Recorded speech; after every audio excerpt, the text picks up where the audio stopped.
మిత్రులందరికీ నమస్కారం. పులి కన్ను వైడ్ ఐ ఛానల్లోకి మీ అందరికీ స్వాగతం, పునః స్వాగతం. తెలుగు భాషలోకి ఒక కొత్త పదం వచ్చి చేరింది. ముఖ్యంగా జర్నలిజంలోకి, వార్తా రచనా ప్రపంచంలోకి ఒక కొత్త పదం వచ్చి చేరింది నిన్న. అదేంటంటే దిమాగీ నక్సల్స్.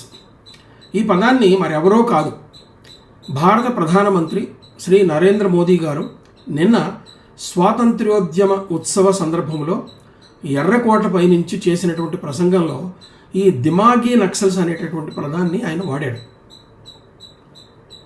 ఎందుకు వాడాడు, దానివల్ల ఏంటి, ఏం చేయదలుచుకున్నారు, ఈ విషయాలు చర్చించడం కూడా అవసరం.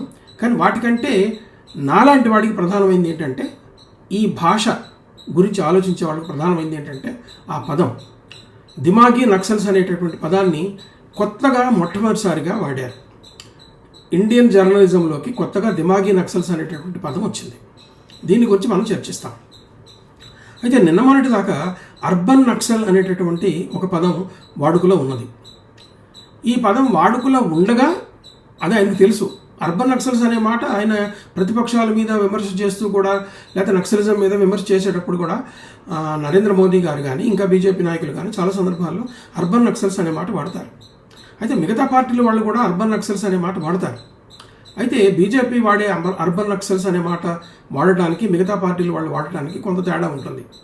బీజేపీ వాళ్ళు ఈ దేశానికి పలానా వాళ్ళు శత్రువులు అని అంటే మిగతా వాళ్ళు దాన్ని అనరు కదా. బీజేపీ వాళ్ళు ఎవరైతే శత్రువులు అంటారో వాళ్ళు మిత్రులు అంటారు. అవతల వాళ్ళు మిత్రులు కాకపోయినా కానీ అమిత్రులు అంటారు, లేకపోతే శత్రువులు కాదంటారు.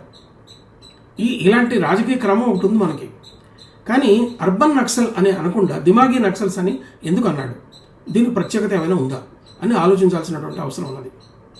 దానికంటే ముందు దిమాగీ నక్సల్ అనే మాటని తెలుగు వార్తలు రాసేటప్పుడు కానీ, తెలుగు వాళ్ళు కానీ, తెలుగు పదంలో కానీ, తెలుగు భాషలో కానీ ఎలా వాడాలి. దిమాగ్ అంటే బుద్ధి, ఆలోచన, మనస్సు, ఇవన్నీ దాన్ని చెప్పొచ్చు.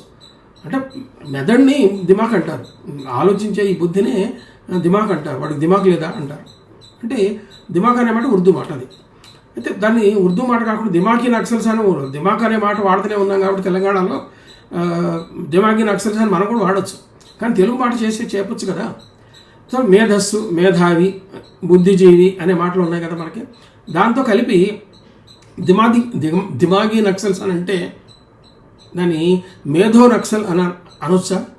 అంటే మేధస్సుతోటి మేధోపరంగా మేధో నక్సల్ అని అనొచ్చా? లేకపోతే బుద్ధిజీవులైన నక్సల్స్ అంటే అది ఒక పదంలాగా ఉండదు అప్పుడు. సో బుద్ధిరీత్యా నక్సల్ ఇలా ఏం చెప్పొచ్చు అన్నది ఒక చర్చ చేయడానికి అవకాశం ఉంటుంది. మేధో నక్సల్ అనే మాట కూడా దీన్ని వాడడానికి అవకాశం ఉంటుంది.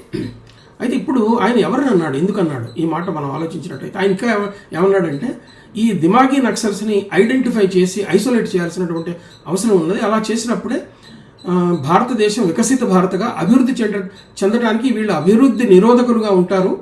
కాబట్టి అభివృద్ధి నిరోధకులుగా ఉన్నటువంటి వాళ్ళని ఐడెంటిఫై చేసి ఐసోలేట్ చేయాల్సిన అవసరం ఉందని చెప్పి ఆయన చెప్తాడు. అయితే ఎవరిని అంటున్నారు అర్బన్ నక్సల్స్ అని, ఎవరిని అంటున్నారు? అర్బన్ నక్సల్స్ మీద చాలా చర్చ జరిగింది, పుస్తకాలు కూడా చాలా పుస్తకాలు వచ్చినాయి. అయితే అర్బన్ నక్సల్స్ అనే మాట ఎప్పుడు వాడుతున్నారంటే, నక్సల్స్ అనే మాట మావోయిస్టులు అనే మాటని ఎవరికి వాడతారని తెలిస్తే అర్బన్ నక్సల్స్ ఎవరికి వాడతారని తెలిసిపోతుంది. అది నక్సలిజం, మావోయిజం చెప్పేది ఏంటి, సాయుధ విప్లవం ద్వారానే సమసమాజాన్ని తీసుకురావడం కుదురుతుంది. సాయుధ విప్లవం చేసి ఇప్పుడు ఉన్నటువంటి వ్యవస్థని కూలదోసి కొత్త సమసమాజ వ్యవస్థని లేకపోతే సామ్యవాద వ్యవస్థని ఏర్పాటు చేయడం సాయుధ విప్లవం ద్వారానే సాధ్యమవుతుంది అనే సిద్ధాంతంతో ఆయుధాలు పట్టుకొని నగరాల్లో లేకుండా, జనంలో లేకుండా అడవుల్లో పోయినటువంటి వాళ్ళు. ఇది నక్సలిజం, మావోయిజం. మనం దాదాపు 50-60 ఏళ్ళుగా మనం కనీసం 50 ఏళ్ళుగా దీన్ని చూస్తున్నారు. అయితే ఆయన ఏమంటాడంటే, ఈ హత్యారీ నక్సల్స్ని మనం అంతం చేశాము, కానీ దిమాగీ నక్సల్స్ ఇంకా ఉన్నారు అని అన్నాడు ఆయన. ఈ హత్యారీ నక్సల్స్ అంటే హత్యారా అంటే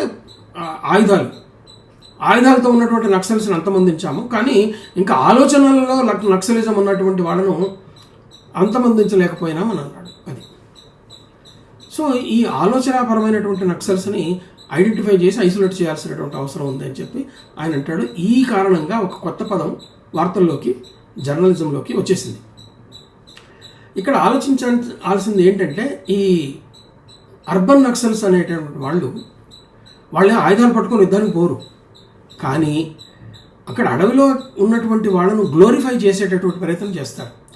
వాళ్ళు చేసేటటువంటి పని మంచిదని, ఈ సమాజానికి అలాంటి సాయుధ విప్లవం అవసరమని, సాయుధ విప్లవం ద్వారానే సమాజాన్ని స్థాపించడం సాధ్యమవుతుంది అని ఈ భావించేటటువంటి వ్యక్తులు ఆయుధాలు పట్టుకొని అడవుల్లోకి పోకుండా ఆ ఆలోచనలన్నింటినీ సమర్థిస్తూ వాళ్ళు చేసేటటువంటి పనులలో ఆ భావజాలాన్ని వ్యాప్తి చేసేటటువంటి వాళ్ళను అర్బన్ నక్సల్స్ అని చెప్పి డిఫైన్ చేశారు.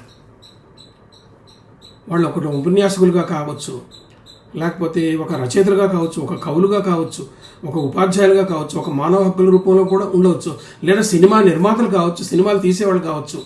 ఒకప్పుడు నక్సలిజాన్ని గ్లోరిఫై చేస్తూ సినిమాలు వచ్చినాయి. నక్సలైట్లు చాలా గొప్పవాళ్ళు, వాళ్ళు చాలా ఆదర్శప్రాయులు, వాళ్ళు సమాజం కోసం చాలా గొప్పగా పాటుపడుతున్నారని ఆ భావాన్ని వ్యాప్తి చేయడానికి ఒక 10 సంవత్సరాల క్రితం వరుసగా ఈ నక్సలిజాన్ని గ్లోరిఫై చేసేటటువంటి సినిమాలు మనకు వచ్చినాయి.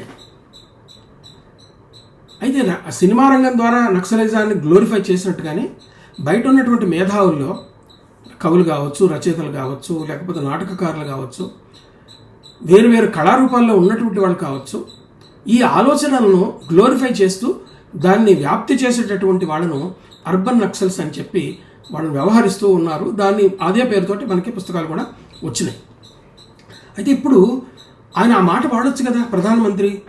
అర్బన్ నక్సల్ అనే మాట మళ్ళీ వాడితే ఇబ్బంది ఉంది, కానీ అది వాడకుండా ఎందుకు వాడాడు అని అంటే ఇక్కడ ఆలోచించాల్సినటువంటి ఒక విషయం ఉంటుంది. అదేంటంటే అర్బన్ అన్న మాటలో నగరము అనే ఒక అర్థం వస్తుంది.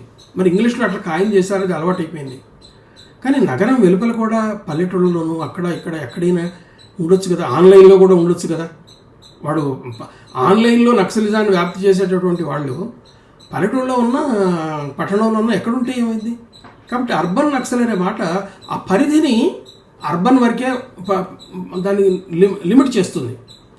అలా కాకుండా ఈ దిమాగీ నక్సల్ అని అన్నప్పుడు వాడు ఆన్లైన్లో ఉండొచ్చు, నెట్టింట్లో ఉండొచ్చు, పల్లెటూళ్ళలో ఉండొచ్చు, ఇంకెక్కడైనా ఉండొచ్చు. అట్లా వ్యాప్తంగా ఈ అర్థం కావాలనంటే అర్బన్ అనే మాటలో ఈ వ్యాప్తి చేసేటటువంటి అర్థం లేదు. కాబట్టి ఇలా దిమాగీ నక్సల్ అని అంటే వాళ్ళు మేధస్సు ద్వారా నక్సలిజాన్ని గ్లోరిఫై చేస్తారని, నక్సలిజాన్ని సమర్థిస్తారనేటువంటి ఆలోచనతోటి ఆయన ఈ కొత్త పదాన్ని వాడినట్టుగా మనకి స్పష్టంగా తెలుస్తున్నది. ఏది ఏమైనా భాష గురించి ఆలోచించేటటువంటి వాళ్ళకి ఇటువైపున ఆలోచించాల్సినటువంటి అవసరం ఏంటంటే ఇంగ్లీష్ నుంచి కానీ హిందీ నుంచి కానీ తెలుగు భాషలోకి ఒక కొత్త పదం వచ్చినప్పుడు దాన్ని తెలుగులో రాసి వార్తల్లోనూ మీడియాలోనూ ఎలా వ్యాప్తి చేయాలి అన్నది ఆలోచించాలి. ఇలా ఆలోచించినప్పుడు మనకి భాష వ్యాప్తి జరుగుతుంది.